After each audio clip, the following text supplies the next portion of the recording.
Hi, thanks for joining me. This is the first of my series, Folded Favorites. We're going to explore my personal favorite folded techniques, and we're going to start with the folded attic window. It's three-dimensional. This is my tool and my booklet, and we're going to explore how the tool works and how the book works along with it. We even have a free download to offer you on our website. I think you're really going to like this attic window because it's so much easier. With the folding, that eliminates the Y seam, and sometimes that Y seam can give you problems. So even if you're a beginner, this is a technique that you're going to really like. Let me show you how the dimensional. That little window is like a pocket, and it's folded and it's secure in the seams. So come along with me. It'll be like a play date. Me, I'm Cheryl Phillips. Come on, it's fun, it's fast, and it's folded. The attic window tool comes with a booklet. To better understand the tool, turn to page 3. You'll notice there are 6 squares for 6 different window sizes. Next, notice the notch lines on the side of the tool. These notches show you where to start and stop your first cut. The diagram shows you right here. Although the largest window uses the whole tool, it's a 2-step process for smaller sizes. Align the cut edge to the dashed lines for the second cut, then cut along the bottom. Here's some kitty cat fabric. The cats go in all directions, so we can just ignore the grain lines. I use the window to find the best size. See how I can fit this yellow one in the smallest square? I'm careful to center him right in the square. And I make sure that he's not caught up in the seam. This is our seam allowance. I start cutting at the first notch, cut around the top of the tool, and stop at the other notch. This is step 1. Now for step 2. Move the tool upward until the first cut lines up with a dashed line. Now cut across the bottom. And there you have it, your first window triangle. So I continued to cut cat window pieces. This attic window tool lets you fussy cut only the window pieces, so that gives you the greatest yield for your fabric. Now we need A and B triangles to make the block. Find your window size in either chart. Then you can find the sizes for A and B. Here's C. It's the cat window, and here's A and B. Fold the window triangle in half, wrong sides together, right sides out. Place it on B, matching the tip. See, here's the fold. Notice how it hangs off the edge? That lets you know you're doing it right.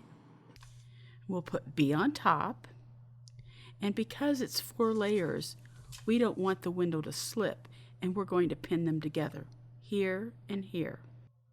I have the attic window seam sewn, and I'm ready to press. I can open up the seam allowances or press to one side. I opted to open up the seam and the window piece too. Now I turn it over, and you have this funny looking flap. Take the flap and open it so that the tip matches the tip of the square. Look what you have, an attic window square without making a Y seam. Here are some other blocks I've made. You can continue to build your attic window like this, or you can put a lattice between them. Or maybe try something totally different. A floral border stripe might not be what you'd expect to use in an attic window, but watch this. The big flowers fit great in the largest window square. Here's my first C triangle. Next, I'm going to cut the same flower, but I'm going to rotate the tool around in the opposite direction. Notice how much of the white print I get in my next piece? It's good to know what portion will be used and what portion will be folded underneath. Only the square will show. When you look at these 2 window triangles, it helps to know where it will be folded and where it will be in the seam. Look at these 2 diagrams. The pink lines show the sides where the folds will be, and the green sides are where the seam allowances will be. And now to make the 2 background triangles. The fabric I've chosen for the background has writing on it. That makes it directional and one way. I will cut both of these diagonally. When I put those together, I get one square where the light is on the left and the darker is on the bottom. But for the other one, can you see that the writing is upside down and the values are reversed? In the first square, the writing is right side up. In the second square, it's upside down and the window is reversed. Yes, I could put these together like a traditional attic window, and the print is subtle enough that it would be okay. But look at this. Now both have the words right side up, and the windows are in the same direction. The difference is placement of the values. And here it is, quickly tiled out in Photoshop to give you an idea. Now here's another floral piece. You can see I turned that tool every which way, auditioning the best placement. I chose this one and repeated it over here. So I looked over what I have left behind, and I can see that all I can do is just cut a smaller window. Here they are. I have two big and two small. What to do? Hey, look at this. That looks cool. See how the big ones have black on the edges?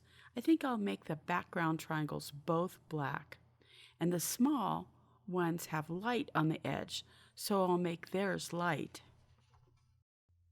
Here's the attic windows sewn together. You could put them on point or square them. And now here the block is sewn together. I'm so thrilled. I just stumbled onto this.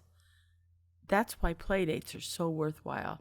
It's the attic window technique, but with a very different look. Here's some photoshopped layouts for inspiration. This one has lattice. Back to the square. You know, you could add another window in this corner. You've got enough room. Oh, and look. Then you could put the black here and here. Let's Photoshop that one too. I have a few samples of attic windows I want to show you.